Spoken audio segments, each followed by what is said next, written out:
হযরতে মালিক আশজাঈ রাদিয়াল্লাহু তাআলা আনহু বাবাও সাহাবী এবং তার সন্তানও নবীজির সাহাবী। বলেন না সুবহানাল্লাহ, আল্লাহু আকবার। কি সৌভাগ্য! দেখতে পাচ্ছেন, বাবাও সাহাবী, সন্তানও সাহাবী। বাবাও নবীজিকে দেখেছেন, সন্তানও দেখেছেন। কি সৌভাগ্য! বলেন না সুবহানাল্লাহ। মালিক আশজাঈ রাদিয়াল্লাহু তাআলা আনহুর একটি সন্তান ছিল। মালিক আশজাঈ রাদিয়াল্লাহু তাআলা আনহু তিনিও বৃদ্ধ এবং তাহার স্ত্রীও বৃদ্ধা হয়ে গেছে। তাফসীর ইবনে কাসিরের মধ্যে এসেছে, ওনার সন্তানকে কাফের মুশরিকরা হযরতে আওফ রাদিয়াল্লাহু তাআলা আনহু ওনার সন্তানের নাম, ওনার সন্তানকে কাফেররা ধরে নিয়ে আটকে জেলখানার মধ্যে বন্দী করে রেখেছে। বলেন না নাউযুবিল্লাহ। যখনই এই অবস্থা তৈরি হলো, মালিক আশজাঈ রাদিয়াল্লাহু তাআলা আনহু তিনি আমার নবীজির কাছে চলে গেলেন, গিয়ে বললেন, ইয়া রাসূলুল্লাহ, ও ইয়া হাবিবাল্লাহ, নবী গো, আমার সন্তান আওফ, আমার একটি মাত্র সন্তান, আমার এই সন্তানকে কাফেররা তাকে জেলখানার মধ্যে বন্দী করে রেখেছে। নবী গো, আমি কোনো কুল কিনারা পাচ্ছি না, আপনি যদি একটু দোয়া করতেন তাহলে মনে হয় আমার সন্তানের জন্য সেখান থেকে মুক্তির ব্যবস্থা হয়ে যেত। বলেন না সুবহানাল্লাহ। নবীজি সাহাবীকে ওসিয়ত করছে, ও সাহাবী, উপদেশ দিচ্ছে, তুমি ধৈর্য ধারণ করো, সবুর করো। কি করো? ধৈর্য ধারণ করো, সবুর করো। আর একটি তাসবিহ শিখিয়ে দিলেন, একটি আমল শিখিয়ে দিলেন। কোরআনের তাফসীর থেকে বলছি, আপনারা ওই আমলটা করতে পারবেন। সেটা হলো কি? ছোট্ট আমল, আমরা সকলেই জানি, সকলেই আমরা পড়ি। আমার মায়ের নবী মালিক আশজাঈ রাদিয়াল্লাহু তাআলা আনহুকে বললেন, তুমি এই আমলটা করবে, তোমার স্ত্রী এই আমলটা করবে, এবং তোমার সন্তানকে যারা বন্দী করে রেখেছে তোমার সন্তানের কাছে মেসেজটা পাঠিয়ে দিবে, তোমার সন্তানও যেন এই আমলটা করে। তাহলে আল্লাহ পাকের পক্ষ থেকে স্পষ্টভাবে আমার আল্লাহর রহমতের দয়ার মাধ্যমে তোমার সন্তানের মুক্তির ব্যবস্থা হয়ে যাবে। জোরে বলি সুবহানাল্লাহ। আমলটা হলো কি? আমরা ইস্তিগফার পড়ি কি পড়ি না? ইস্তিগফার পড়েন না? পড়েন? একটু পড়েন তো দেখি, একটু বলেন। আস্তাগফিরুল্লাহ আল্লাযী লা ইলাহা ইল্লা হুয়াল হাইয়ুল কাইয়্যুম ওয়া আতুবু ইলাইহি লা হাওলা ওয়ালা কুওয়াতা ইল্লা বিল্লাহিল আলিয়্যিল আযীম। এই যে লাস্টের যে অংশটুকু নবীজি বললেন, লা হাওলা ওয়ালা কুওয়াতা ইল্লা বিল্লাহিল আলিয়্যিল আযীম, এই আমলটুকু করার জন্য সাহাবীকে শিখিয়ে দিলেন। চিৎকার দিয়ে বলি সুবহানাল্লাহ, জোরে বলি সুবহানাল্লাহ। এই আমলটার এমন বড় পাওয়ার, এমন পাওয়ার রয়েছে, যদি কোনো ব্যক্তি, ইমানদার কোনো ব্যক্তি যদি আমলটা করে তাহলে কি হবে? তার মনের মধ্যে যত পেরেশানি আছে, যত দুশ্চিন্তা আছে, সমস্ত পেরেশানি দুশ্চিন্তাগুলো দূর করে দিবেন কে? আরো জোরে বলতে হবে, দূর করে দিবেন কে? এবং তাই নয়, আল্লাহ সুবহানাহু ওয়া তাআলা যদি কোনো ব্যক্তি আমলটা করে, করার কারণে আল্লাহ রাব্বুল আলামিন অকল্পনীয় স্থান থেকে তাহার রিজিকের ব্যবস্থা করে দিবেন। চিৎকার দিয়ে বলি সুবহানাল্লাহ।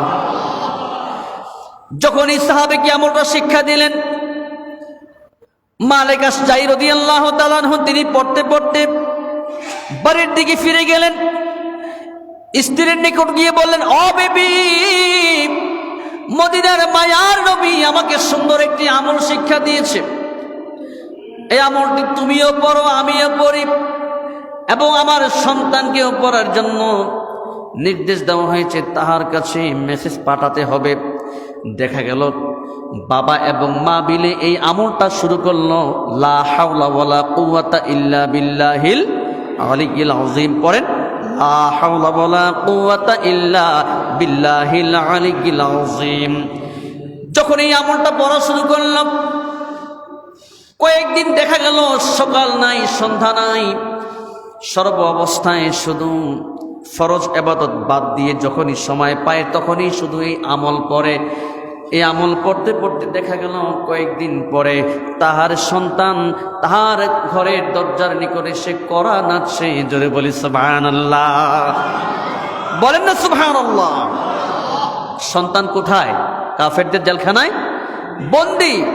সেখান থেকে সন্তান মুক্তি হয়ে চলে এসেছে। যখন এই দরজার মধ্যে আওফ রাদিয়াল্লাহু তাআলা আনহু এসে নক করল, কথা বলল, মালিক আশজাই রাদিয়াল্লাহু তাআলা আনহু তিনি বললেন, যে আল্লাহ আমাকে সৃজন করেছে ওই আল্লাহ পাকের কসম করে বলছি, দরজার মধ্যে আর কারো গলা শোনা যায় না, কণ্ঠ শোনা যায় না, এটা তো আমার আওফের কণ্ঠ শোনা যায়। জোরে বলি সুবহানাল্লাহ। বাবাও বলে মাও বলে একই কথা। তারপরে বলা হলো, কেমন করে কেমনি ভাবে তুমি কাফেরদের এই কঠিন জেলখানা থেকে মুক্তি পেলা, কিভাবে তুমি পেয়েছো আমাদেরকে বলো। সন্তান আওফ রাদিয়াল্লাহু তাআলা আনহু তার বাবা এবং মার কাছে শোনাচ্ছে, ও আমার বাবা, ও আমার মা, আল্লাহ রাব্বুল আলামিনের কুদরতি ভাবে গায়বী ভাবে আমি দেখতে পেলাম আমার হাত এবং পায়ের বাঁধনগুলো অটোমেটিক ভাবে খুলে গেছে। জোরে বলি সুবহানাল্লাহ। খুলে দিয়েছেন কে? তাওয়াক্কাল কার উপরে? আমার নবী কি তাসবিহ শিখিয়ে দিয়েছেন, লা হাওলা ওয়ালা কুওয়াতা ইল্লা বিল্লাহ শিখিয়ে দিয়েছেন। তাওয়াক্কাল পরিপূর্ণ সাহাবী এবং সাহাবীর স্ত্রী এবং সন্তানের পরিপূর্ণ তাওয়াক্কুল ছিল কার উপরে? জোরে বলতে হবে, কার উপরে? আল্লাহর উপরে পরিপূর্ণ তাওয়াক্কুল ছিল বিদায়ী সেখান থেকে আল্লাহ রাব্বুল আলামিন সন্তানকে মুক্তি দিলেন। এখানে শেষ নয়, আল্লাহ বললেন অকল্পনীয় জায়গা থেকে রিজিকের ব্যবস্থা করে দেন। ওই সাহাবী গরিব ছিল, এই সন্তান উপার্জন করত, তারপরে বাবা মা তারা রিজিকের ব্যবস্থা হতো, সন্তান জেলখানায় তারা খেতে পারে না, খাবারের সমস্যা, অভাব অনটনের সংসার। তারপরে আল্লাহ সুবহানাহু ওয়া তাআলা যখনই ওই সাহাবী আওফ রাদিয়াল্লাহু তাআলা আনহু জেলখানা থেকে যখন বের হলেন, হওয়ার পরে দেখতে পেলেন একটি উষ্টি তাহার সামনে হাজির, ওই কাফেরদের উষ্টি।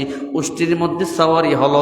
সাওয়ারি হওয়ার পরে যখন রাস্তার মধ্যে আসলো, আসার পরে দেখলো কাফেরদের অনেকগুলো শত শত হাজার হাজার বকরির পাল রয়েছে। ওই বকরির পালগুলোকে তিনি হটিয়ে তাহার বাড়ির মধ্যে নিয়ে আসলেন। জোরে বলি সুবহানাল্লাহ, জোরে বলি সুবহানাল্লাহ। যেহেতু এটা তার জন্য জিহাদ ছিল। কি ছিল?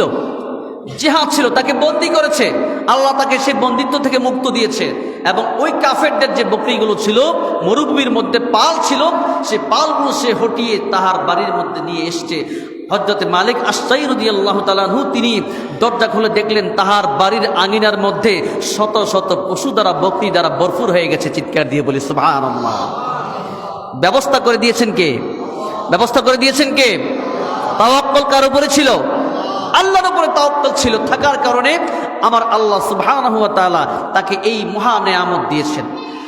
মালিক আশজাই রাদিয়াল্লাহু তাআলা আনহু বললেন, তুমি যে বকরিগুলো নিয়ে এসছো এগুলো আমাদের জন্য হালাল কিনা, এই ব্যাপারে আমি আমার মদিনার মায়ার নবীর কাছে আমি জেনে আসব। যখনই আমার মায়ার নবীর কাছে গেলেন, যাওয়ার পরে যখন তিনি কথা বললেন, নবীজি বলল, ও আমার সাহাবী শোনো শোনো, ওই বকরিগুলো তোমাদের জন্য হালাল, তোমাদের জন্য হালাল। জোরে বলি সুবহানাল্লাহ। তাহলে যারা তাকওয়া অর্জন করে কি হয়? আল্লাহর উপরে পরিপূর্ণভাবে তাওয়াক্কুল অর্জন করে। যারা তাকওয়াবান বান্দা, এর মধ্যে একটি বৈশিষ্ট্য হলো কার উপরে তাওয়াক্কুল?